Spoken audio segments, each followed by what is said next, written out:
You can't really just say that because somebody is white, they're automatically going to vote Republican, right? And if you go into the Senate with that mindset, you're going to run your campaign like that, and you will limit who you would be reaching out to. Hey guys, what's good? And welcome to the COSIGN Life. If you're watching this video, that means you co-sign us and we co-sign you. So here are a couple of ways to support us at COSIGN Magazine. Number one, view the description below, click the link, and purchase an issue of COSIGN Magazine. It's like this one right here, physical. You can purchase this. Number two, you can also support us by purchasing COSIGN merch. Hit the link below and it'll take you to all our past merch items, and we'd love to have your support and see you wear COSIGN Magazine.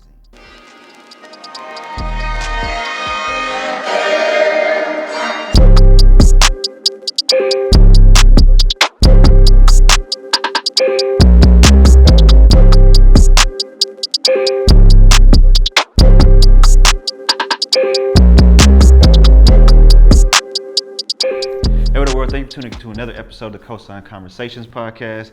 Today we're talking politics. We have Iro Omere, congressional candidate for District 4, here with us today. And then of course I had to tap in editor-in-chief of COSIGN Magazine, Chris. He is our political advisor, political editor, political, whatever you want to call it. Chris knows politics. How are you doing today? I'm doing well. Thank you for having me.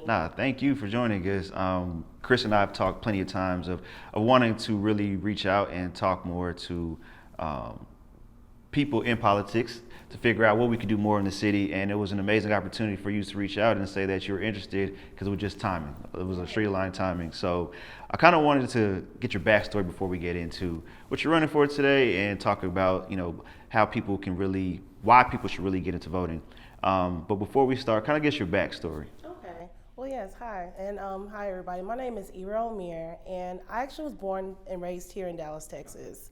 I grew up in North Dallas. I went to school in Richardson ISD, and I graduated from Richardson High School in 2003. After that, I went to Prairie View A&M University. Yep, PV, and I studied biology and chemistry there. I was a pre-med student, but, pretty much like right before I got to senior year, I decided that medicine wasn't the way I really wanted to go, even though I always had a passion for making a change in my community. For me, medicine wasn't what I wanted to do. So I actually stepped into education. I started off as a resident director on campus, where I organized, our student body, made sure that students had the best campus experience. We talked about a lot of issues, just like mental health, adjusting to campus life. We also did protests. We protested several times against our county that was trying to stop us from voting in the county, because most of us moved there from different places in Texas for the most part. Some people were even from out of state. So that was the first time I really got into activism, protesting against those voting rights or voting restrictions, shall I say. After I left Prairie View, I got into financial aid from there, where I was a financial aid counselor, and then I went to University of Houston to do financial aid coordinating, where I worked with at-risk students or at-risk communities that usually, where the student matriculation was lower than the rest of the, city. And I had programs where we encouraged students to find their way in college and teach them how they could be able to afford it without having to go into heavy debt. Because at the time, that's when, the student loan rate was like picking up, and students would just find themselves drowned in, debt. So we taught students, and we taught about, responsible, lending and, taking out student loans. So from there, 2012 hits, there's a teacher shortage, just like there is now, right? And the shortage in that time was in science and math and reading. So because I had that background in science, I decided to, step out of the higher education realm and go into actual secondary education. And I taught STEM for 9 years. So yeah, I taught pretty much like every science class you can think of. I taught AP biology, I taught some chemistry, I taught anatomy for several years, environmental science. And after I started teaching in Houston, I moved to Atlanta because I decided I wanted to go to law school. So while I was in law school, I was still teaching full time, And that's where I started, that voter registration piece of it. I worked with several different campaigns that were running at the time. At that time, it was like John Ossoff running for Congress. We had Keisha Lance Bottoms, who was, running for mayor. And being a member of Delta Sigma Theta, one of our social action programs was voter registration. And because I worked in the high schools, I was supposed to register as many high school students to get to vote, and then also register their parents and their families. So that's where I, helped in that sense of getting people registered to vote in Fulton County. So in 2020, you saw how that, all the work that we were doing that time actually came to when people actually was going out and voting because of, just the situation everybody was in, and just really wanting to have that change. So we fast forward to 2018, I finished law school, and I decided what's next. So I moved to New York. I went to New York, I taught in Brooklyn for another 3 years. So BK? Yeah, so Brooklyn, Crown Heights, I taught at a charter school, and I got to see the other side of education. I got to see, how when you are able to utilize your resources in the way that best fits your, student population or your community, what that actually does for students. And in that sense, what I did is that I built a robotics program for the students in Brooklyn, so that I could encourage, underrepresented students in the area of STEM to actually find their place, find an interest, and be able to, not be as intimidated in taking on the sciences. And today, that program is still going strong, and I'm excited about that. So when the pandemic hit, that's what brought me back home. My family started growing. My sister started having children, and I wanted to be a part of that. So I came back home, and when I came back home, I noticed that things were still, still almost the same way I left it when I left back in 2014, shall I say. And, people still weren't as engaged in politics. People didn't want to vote. People felt like their vote didn't count. And even if they did vote, nothing was really changing. So I just hit the ground running, getting people registered to vote, having sessions and having community forums where we talked about what's actually going on in our county. Because when we talk about politics, we have to look at it at a local level. Right. That's where you get the best bang of your buck or the best bang of your vote, voting in the local elections. So I turned my attention to the Commissioner's Court. The Commissioner's Court is the court that every county has, and they are the executives of what goes on in each county. So when you think of your county hospitals, your county health centers, or your county jails, those are all ran by your commissioner courts. And this is an area that a lot of people don't know about. Even for me, it was one of the newer areas. So I learned about how the federal government sent money to us from the CARES Act, and I live in Collin County. They sent us $200 million, and $130 million of it was going to a jail to build more beds. So with everything going on and everything we could be spending our money on, our commissioner court decided to spend the money to expand their jail. And right now, as we speak, they're building 420 beds additionally to the county jail in Collin County. Mind you, we don't have a county hospital. Everybody who lives in Collin County has to go to Parkland, and that's in Dallas County, which is another issue within itself. And our schools need, they need additional support so they can be able to make sure kids are staying in school and everything like that. So that's what brought me here today to where I'm at running for Congress, because it's just time for a change, and it's time for us to move a different direction. And I think what is going to help us move in that direction is having people that understand who we are, looks like us, has been in the same classrooms, same rooms, or whatever the case is, that can actually speak to our needs. Gotcha. So that's a very long way of saying hi. I'm Iro. Nah, for sure. I love it. I love it. The more you talk, the more I can just sit back, listen, retain this information. So it allows me to process. So I can come from a point of, me as an entrepreneur and, as an Afro-Latino in Dallas, when I think of politics, I've been programmed to only think about national presidential elections, right?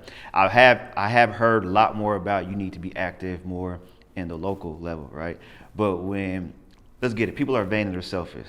So how does that benefit us, right? Like, what do we gain not only from voting at this local level, but how can the change happen to us by voting in this local level? Yeah. So if you think about a neighborhood that like you grow up in, like actually yesterday I was driving, the street lights are off.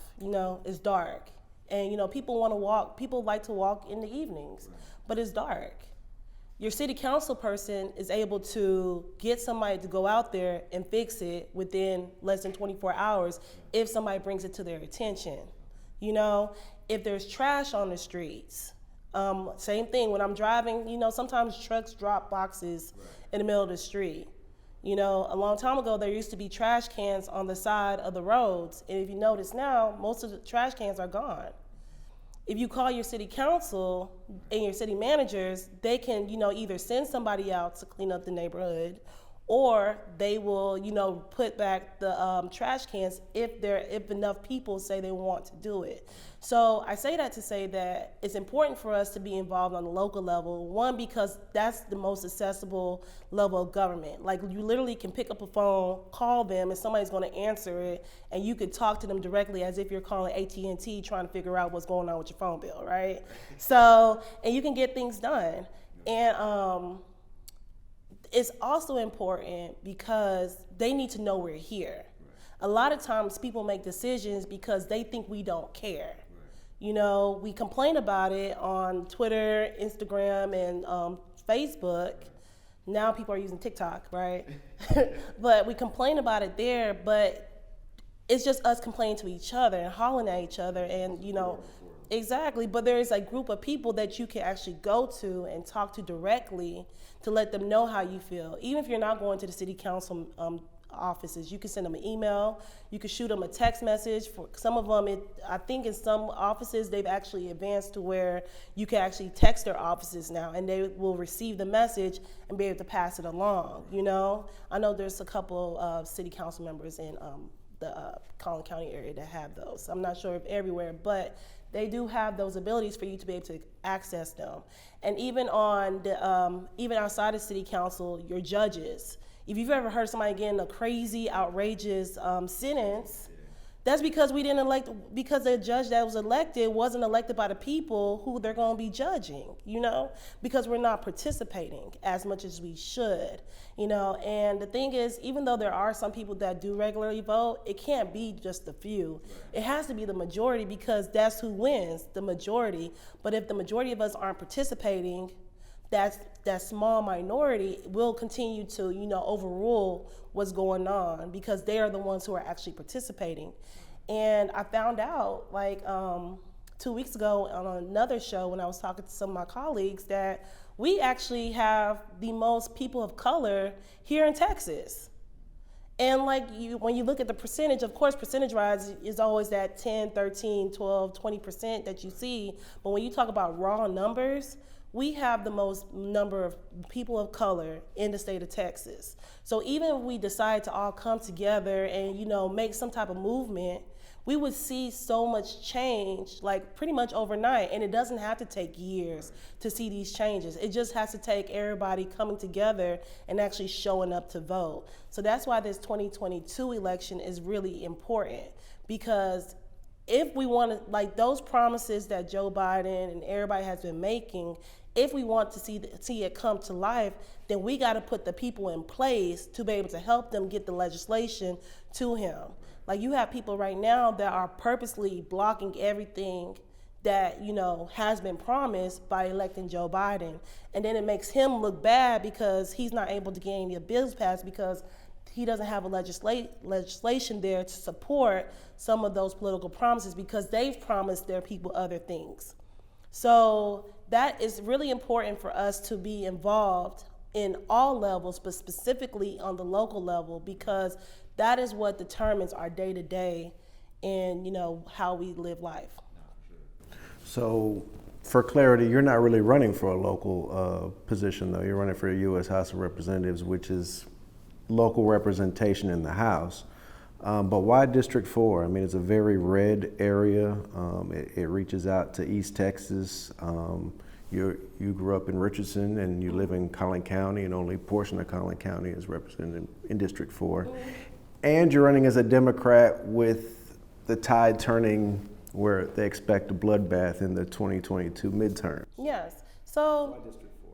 So why District 4 is because that's my community now. So with the whole redistricting, my community and my precinct got drawn into District 4.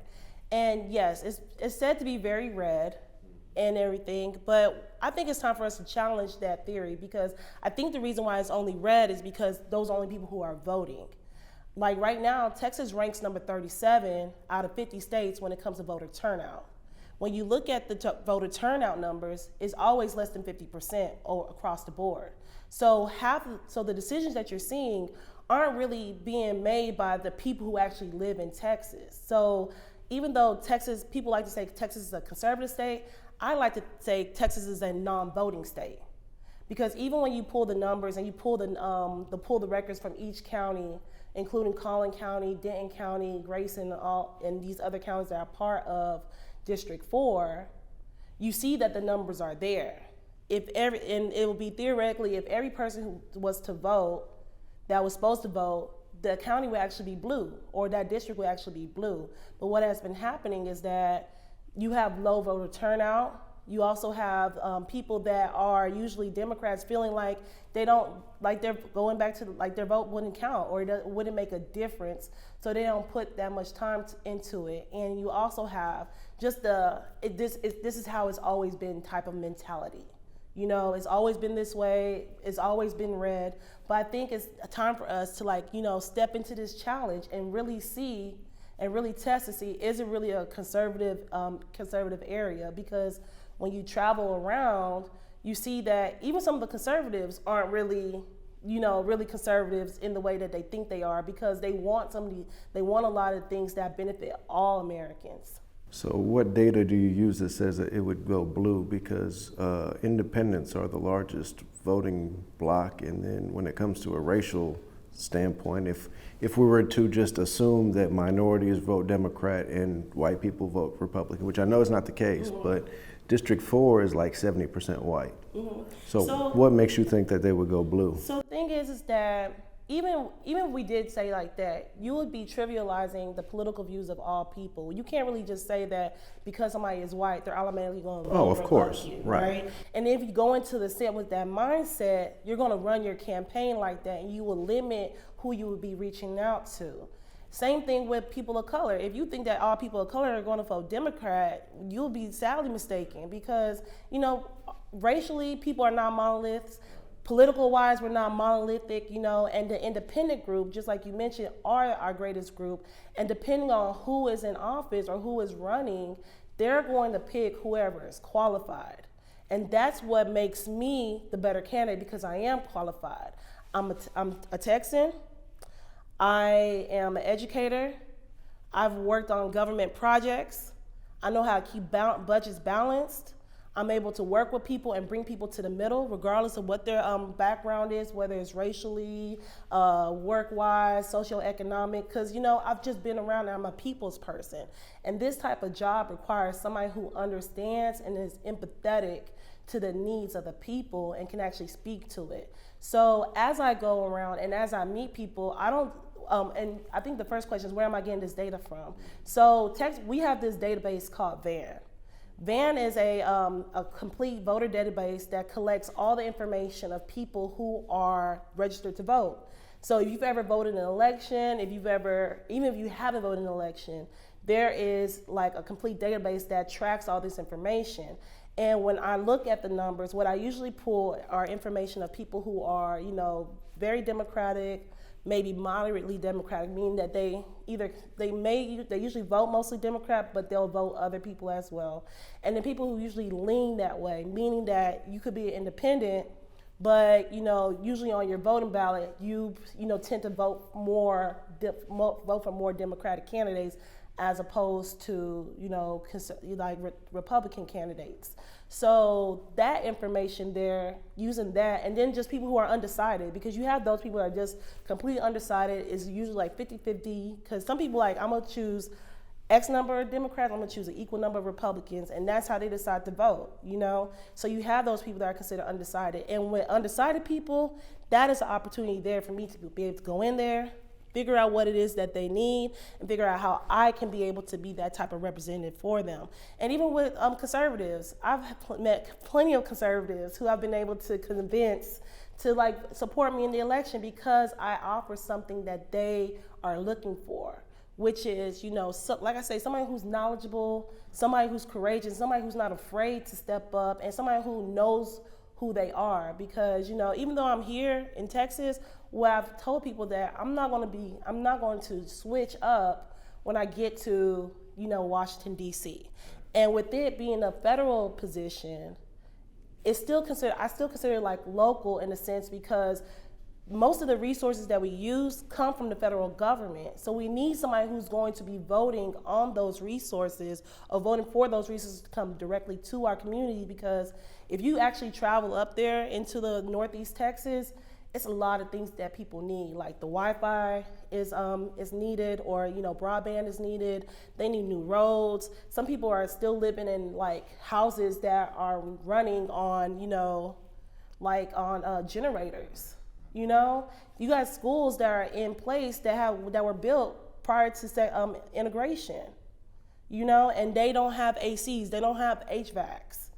And for me, I think it's to think that they will continue to vote for somebody who's voting against their needs, especially when they have an opportunity to vote for somebody who understands what they need, regardless of what side it is. I think that's what's going to be the benefit, because we're going to be turning out new voters. We're going to be reaching out to the ones that are already there, and we're going to make sure people actually show up and vote. So we're going to test to see if Texas is really a conservative state. And if it's really conservative, that means if we get about a 65% turnout and Republicans are still winning, then I will concede to say, okay, Texas is a conservative state, and I'll roll my eyes while I'm doing it. Well, I think it's more so, it depends on what part of Texas. Have you gotten any pushback, considering you gave us your bio? It seems like you've been gone for Texas for a while. Do people feel like they can't trust you because you haven't been here to experience their plight?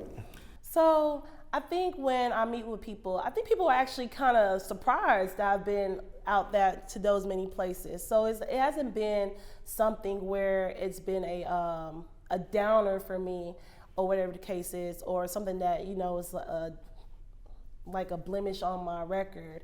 And people understand when I let them know that it's because I wanted to, you know, grow my career, and I was looking for different opportunities.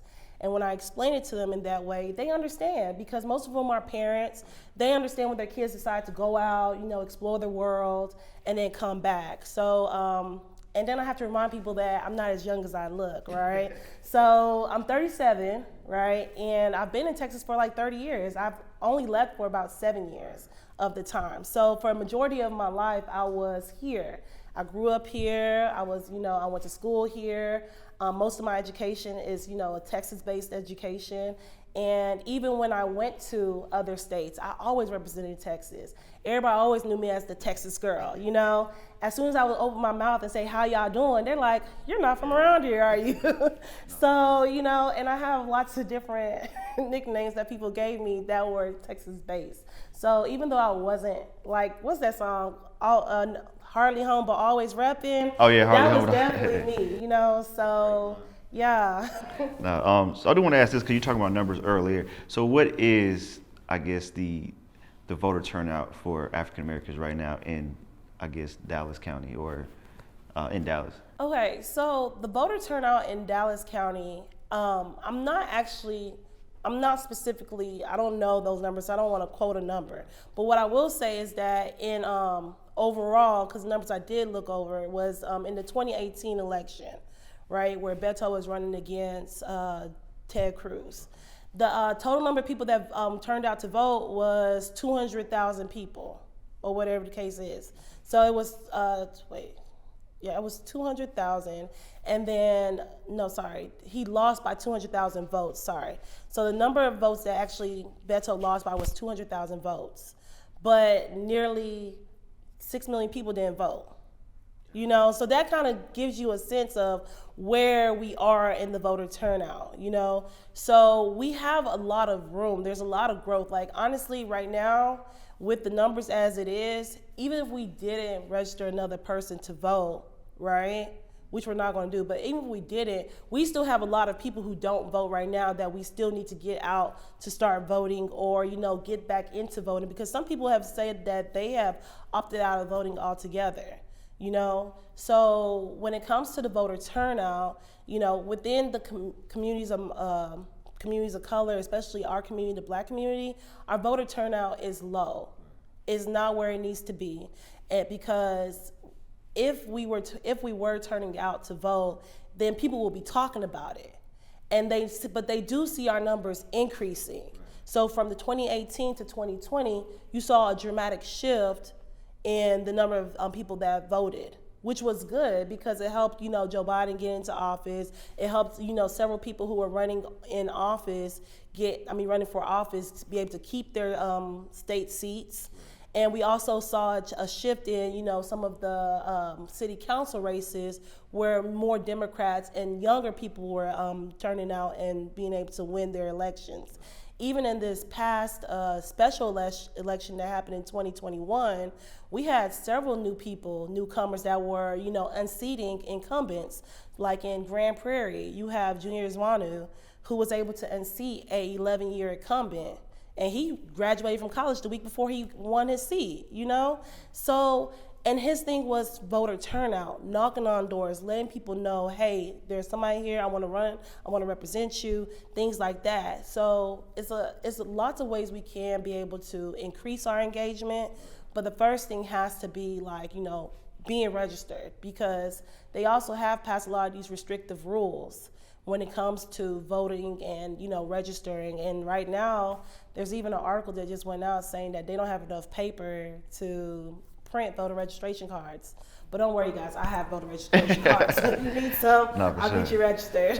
And I think from my POV, one thing too is I feel like sometimes there's a disconnect, right? Mm-hmm. Like I feel like they're not campaigning to speak to, you know, the younger generation, because like only time I really see campaigning is if I'm looking for it, or unless somebody draws it to my attention. So where do you feel like, from both perspectives, that, you know, our community should do better at seeking, and to where, you know, politicians do better at campaigning or integrating themselves into the community? And it doesn't have to be sometimes where people, you know, go completely left to do something off brand to gain attention, but maybe partnering with organizations like how you reached out today. You know, we have, you know, a Black and brown community of entrepreneurs, business owners that, you know, seek information. So this is an opportunity for you to share, you know, your story with our platform. But I don't feel like a lot of politicians do that equally spread out to even get their voice heard. Mm-hmm. And, you know, there's age gap as well too. So where do you feel like both sides can do better at? Yeah. All right. So I'll start from the voter side, right? On the voter side, what we have to do is that we have to make voting a habit. It has to be just like we do our car registration, like the same way we make sure that we do our yearly or annual checkups. If we're not, make sure you do, because you need to, you know. So we have to make voting a habit. We have to just be on the lookout that there's going to be some type of election going on, and we just have to know that on our end, right? And we also have to want to be engaged, even though it may not be popular and it may not be as live as all the other things that we like to do. We have to know that it's something that we have to engage in, because it impacts literally everything that happens in our lives, the decisions that are made, the rules that regulate the way we move around this world. We have to be engaged and we have to be involved, because we pay taxes. You know, like if they're taking money out your check, that means you are a vested member of this community, and you should be helping make the decision as how the money is going to be spent. You know, so that's just that on our end.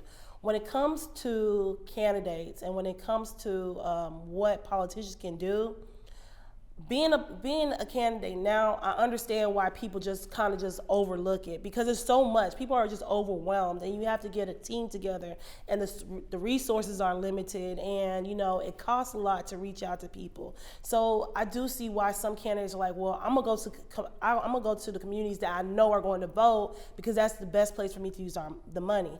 But then we end up with races where people are losing by 200, 300, 500 votes, or 200,000 votes, or whatever the case is, because we weren't reaching out to those communities, and they didn't know that there was an election going on, and they didn't even know you. And even if they did know there was an election going on, you didn't reach out to them to let them know that you wanted their vote and ask them for it. And they won't show up either, So I think, and what I push for, is that we have to start going into our communities. We have to start going into our apartment complexes, like doing block walks. When I think back to being a kid, and I lived in an apartment all my life, and nobody ever knocked on our doors. I never saw a canvasser before. I never saw campaign signs unless they were on major streets or major roads that were highly condensed around like business areas, So we have to, be intentional about going into our communities, because they want to see us. They want to know that you really are this person. It's not just somebody you see on a picture or on a sign. So, but it also requires going back to us as voters. If you are engaged and like just helping out, like little things help. Like for instance, if you know somebody who's running and you support them, let your neighbors know that you support them. Tell them, hey, did you get a chance to vote? If it's an elderly person or somebody who has a mobility limitation and they can't get to the ballot, like ask them, hey, are you gonna vote? Do you wanna do a mail-in ballot? Let me help you, get your stuff together, or you can ride with me to the poll because I'm gonna go. And another thing I wanna tell, especially for parents, take your kids with you to go vote. Like a lot of people want to keep their kids out of politics, but you can't, because it's around them, right? It's like almost trying to say that you're not going to teach sex education or whatever, and just hope that once they get grown, they won't make a mistake or won't be engaged. So you want to bring your kids along with you and show them the importance of being engaged in politics and what that looks like. So I have several friends that have children that they say they literally bring their kids everywhere. Like even when they're block walking, their kids are with them. When they're putting up signs, their kids are with them, so they can see the example. And then when they get older, because they've been doing it all their lives, it's not intimidating, it's not scary. And for them, it will also encourage more people to want to participate on the candidate side. And I think that's the last part of what would get people more engaged. Like if you are a leader and you have a passion to want to represent your people, run for office. Like right now I'm running for Congress, not just because like it's I just want to run and be a candidate and, be in an election, but because I want to represent my people that live in those areas of Collin County. Life for us in that side of Collin County isn't the same for somebody who lives on the opposite side of Collin County. Some of us in Collin County live in very rural areas. Some of us live in high dense areas, So I want to represent that, and I also want to represent the other people that need those help. And I know I can do it because, I see myself as a natural born leader, And if you feel like that, or if you feel that way and you have the knowledge, like step up, because they want to see more candidates. And the more we see new candidates and we see people our age, stepping into this realm, is going to catch the attention of a lot of people. And then people are going to be involved because now they want to represent, they want to support you or support you or me in reaching this accomplishment, because a win for me is a win for everybody. Right. It's a win for women. It's a win for millennials. It's a win for it's a win for parents who want to see changes in their schools and want to stop living check to check. So that's what we can do so that we can increase the engagement in politics. How do you combat voter cynicism? Because everything sounds good until people get to Washington, and then once they get there, nothing changes. They become part of the club. So how do you combat that? Want to be in the club? Yeah, so that's, the cynicism goes along with, what does it look like, right, from top to bottom. So if I'm here on the federal level, right, and I win, or whatever the case is, and I'm able to like go into Washington and get these things passed because the movement is already going in that way, you know, supporting families, supporting people. But then when you look at your state representatives, if they're on the opposite, if your state representatives aren't aligned with what I'm trying to do at the top, even if I bring the resources, if the state doesn't approve it, it's not going to work. For instance, prime example, the Affordable Health Care Act. People don't understand. People ask, well, why don't we have health care in Texas? That's because the state Senate and the state legislature rejected it. They literally, the money, like imagine the U.S. giving you a suitcase full of money to be able to help your health care. They're like, here, this is the money you can use for health care. The state of Texas pushed it back and say, no, we don't want it. Why would they do that? Exactly, why would you do that? But isn't that a failure in the federal legislation? Why would you think it's a failure in the federal legislation? Because the federal government offered it. The state legislation rejected. And then what the federal government does is, okay, you don't want it, we take the money back and we reallocate it to the states that want it. Mind you, we're the ones we're still paying into the system regardless. So it's like literally they took the money that was, you know, allocated for Texas. They said no, they don't want it. So the money goes back and it gets redistributed to like other states that actually said they need it. So if you have somebody at the federal level working for the state, but the people in the state level ain't working for the state, that doesn't help, you know? So it's like we're doing all this work, but then you don't want it. That's why you have to have an alignment all the way down the ballot from your federal government all the way to your justice of peace. You know, everybody has to be aligned. So that's why it's important for all of us to be engaged and for all of us to vote the entire ballot. So even if it was a presidential year, some people just go in and vote for the president and then leave. They don't vote for the rest of the ballot. So you just miss the opportunity to be able to make sure that the team that the president needs to be able to get the job done, you didn't participate in that part. You just selected the president. Same thing if you just select your U.S. representative. If you don't select everybody else at the bottom of the ticket, then you're only putting one piece in place to get an overall job done that requires several levels of government. Well, I have my own critiques of the ACA. That's a totally different conversation. But I think they could have cut out the middleman. It could have been directly through the federal. But that's a different discussion, yeah. You know, And I mean, at the same time, I mean, that also narrows the debate because personally, I'm in favor of universal health care. Cut out the insurance companies. But again, that's another conversation. You know, hey, I think we should definitely come back and talk about that as well because I'm with that you know, and it's just like we have to, when it comes to different levels of government, your federal government is responsible for, you know, allocating taxpayer money. So literally what they do is that they take all the money that people are paying in taxes and they make sure that it gets distributed to all the states. The states are supposed to take the money, make sure that they, you know, budget it, make sure they know what to do with the money. They send it to the counties. The counties get the money, they make sure that they go through their budget, and then they send it to the cities. Then the cities are supposed to come, figure out and then get the jobs done, you know? So that's how money is supposed to move, or taxpayer money is supposed to move throughout. And then of course you have, Texas is luckily one of the states that doesn't have state taxes, but you know, if you have other states that do charge state taxes and they use the money to be able to fund additional programs within their states, you know? So there is a flow of order how the money is supposed to go, but if you have the wrong people in place or you have people in place that don't want to utilize the money the correct way, remember I told you at the beginning, Collin County got $200 million of the CARES Act. Remember, this is money for COVID. And they took 67% of it and sent it to a prison. And the only reason why is because you have a commissioner's court that's all Republican, and they literally think that people don't need it because everybody in Collin County is quote unquote rich, you know, or everybody in Collin County is doing well.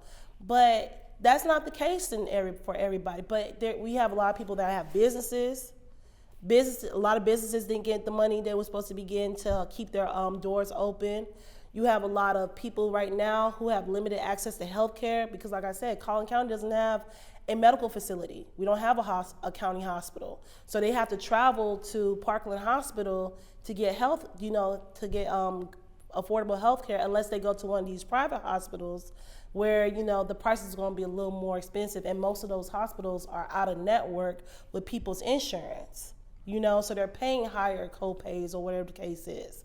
And then you also have, the schools. Our schools look nice, but just having a nice building doesn't mean that the school is operational on the inside. You have kids, like Collin County had one of the highest, spread of COVID amongst the students.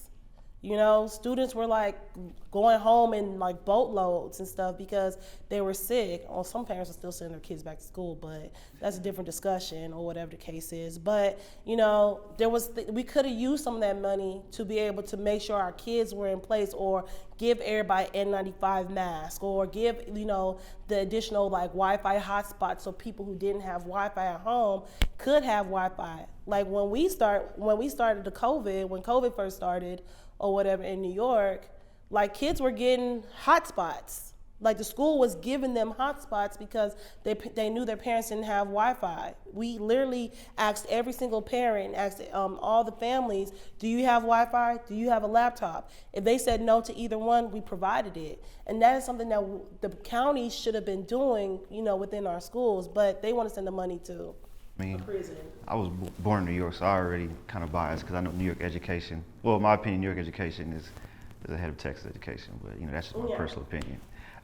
Well, I have to ask you this because you mentioned earlier about people, if they want to get involved or innovators, leaders, that they should get into politics, right?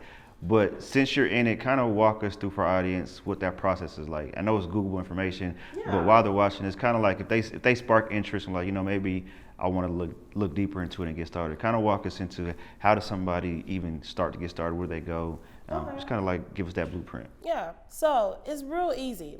It's so easy to get involved in politics. So the first thing you want to do is you got to figure out what it is that you want. Like, what is it that you feel like you want to change, right? For me, education is something that's huge to me. Also, healthcare, our infrastructure. Those are the things I care about. Justice reform.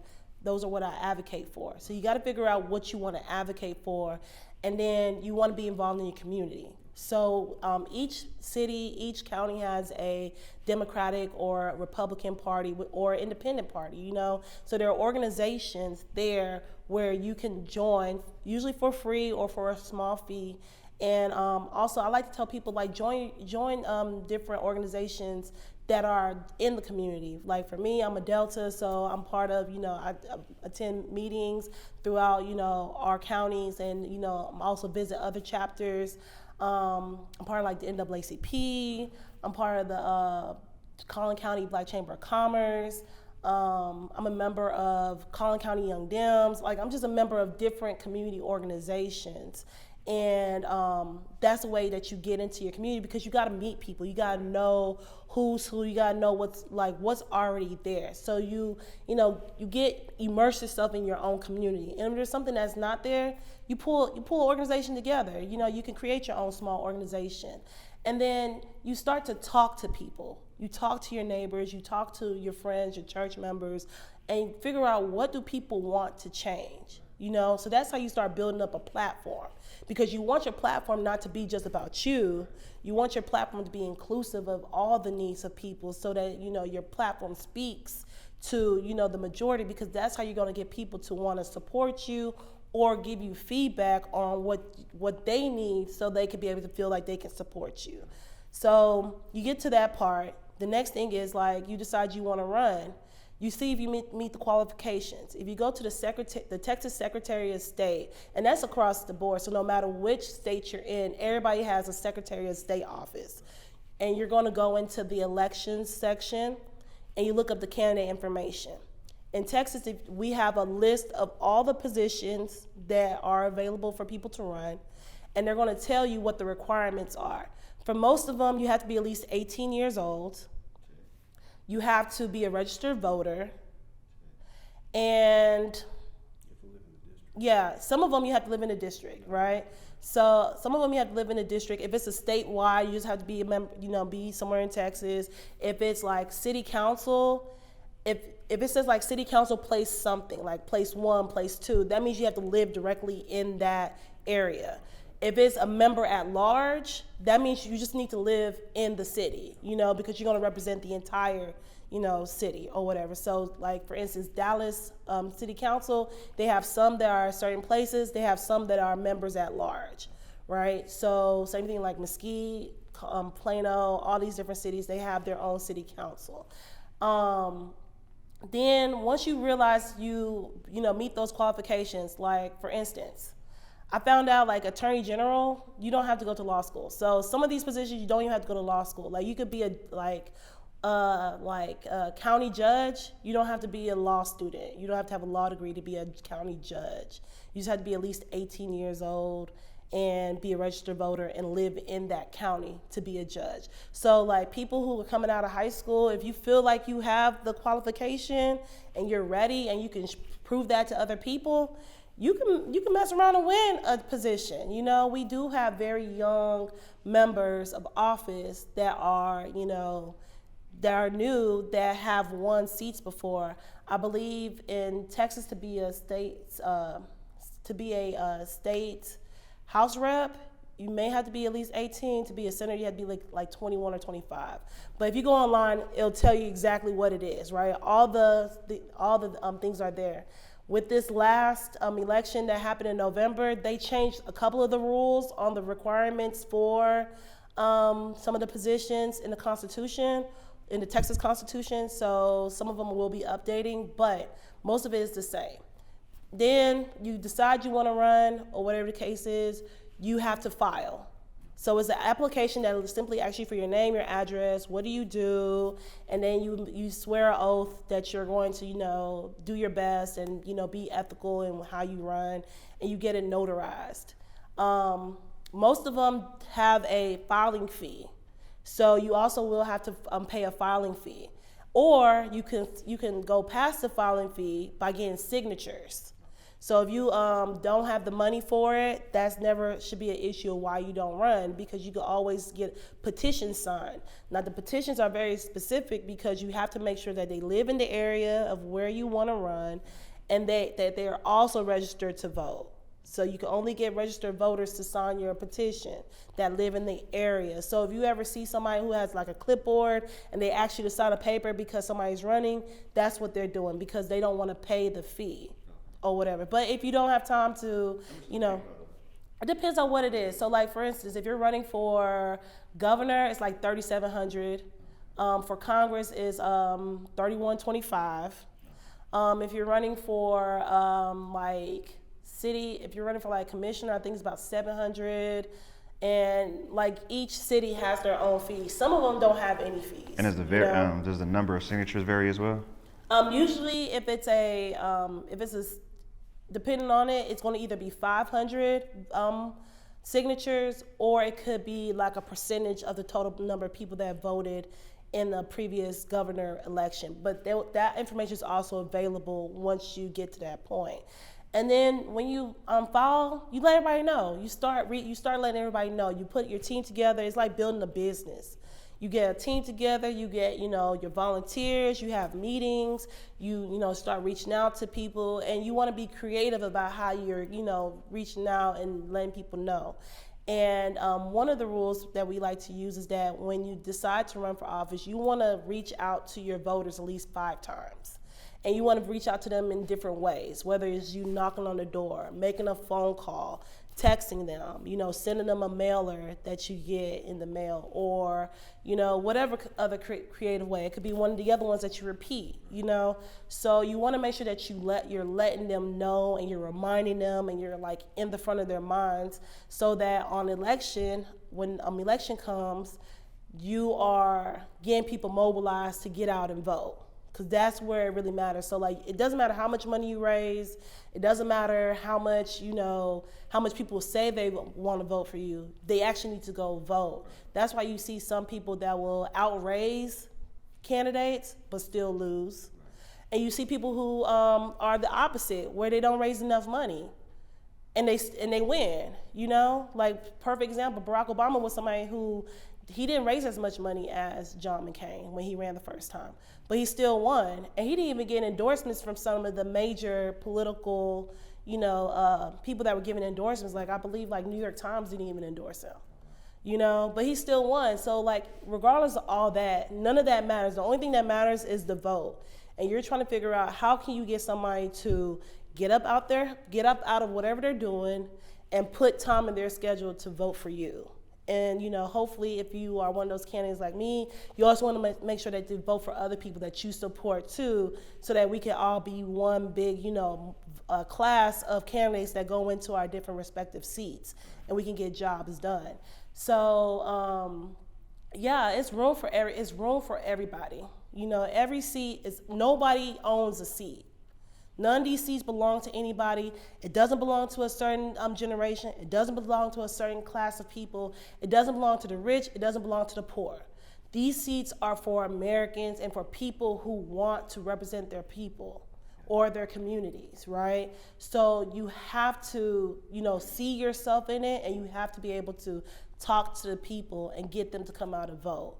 So that is how we get people, but it's actually the hardest thing. Getting people to, you know, actually want to be engaged is hard because it's so much other things going on around us. It's like working out. You know, it's like you want to do it, but once you get in the habit, it becomes easy. But for some people, it's like trying to get into the habit of, you know, voting all the time and knowing what to vote and who to vote, because it does take time. But that's why it's important for those people who it matters to organize, you know, and make it easy for people so they can get out. So, yes. And I will say this, because you stressed the importance of voting, which I'm glad the audience gets to hear, but now it's kind of shining light on you. So for those watching this, they're ready to vote, kind of tell us how they can support you, when's voting, share all this information. This is their turn to, you know, talk about you and, you know, how they can support you. Yeah, so I definitely appreciate everybody's support, and there's different ways to support. So the first thing, voting dates. As you mentioned, I actually do not have a primary candidate, which means that in the primaries, which starts on Valentine's Day, February 14th, that's the first day you can start voting in the primaries. Everybody who votes on the Democratic ticket and actually selects me, I will be the only candidate for Congressional 4. There are other congressional races going on in Dallas. You have Congressional 30, which is a very contested seat. You have 32, which is up in parts of Dallas as well. And there's a lot of other districts. So if you go online, go to vote411.org, you can find out where your, you know, seats are and who's your candidates, or whatever the case is. Follow me on Instagram or Twitter. My Instagram name is Iro Omere TX. That's IROGHAMA-TX. Definitely give me a follow, you know, engage, you know, reach out to me. You can send me messages, I respond. And you can also go to my website, www.omereforcongress.com. And if you have, definitely, like, one thing, another thing is like fundraising. Fundraising is important, even though it doesn't matter how much you raise, but you do want to raise some money so that you can be able to get the message out, do advertising, get like print material, buy signs, all those things. So definitely, if you have anything you would like to donate, it doesn't matter how big or small, $5 all the way up to $2,900. You could donate that online. I do have an Act Blue page. You can mail your payments or mail your donations to our campaign office, and all that information is on my website. So we definitely would, those are the three main ways. And then also volunteer. We have virtual phone banks, so no matter where you are in the country or in the world, you can always help us phone bank or text bank. If you are actually on the grounds here in Dallas or in Collin County and you would like to, like, you know, block walk with us or, you know, attend some of our events, definitely love to have you, because all of our events are open to the public and we love to have, you know, members of the community there. Thank you. I thank you for your time. Thank you for joining us. Thank you for sharing this information. Thank you for Chris for popping in and being our spearheading this political conversation. I really enjoyed it. You guys definitely have her website, her Instagram, Twitter. Please give her a follow, show your support, show your love, your donation. We at COSIGN Iro. And as always, please continue to live the COSIGN life. Hey guys, what's good? Thanks for supporting COSIGN Magazine by watching this video. If you really enjoyed this content, please subscribe, like, comment, and share.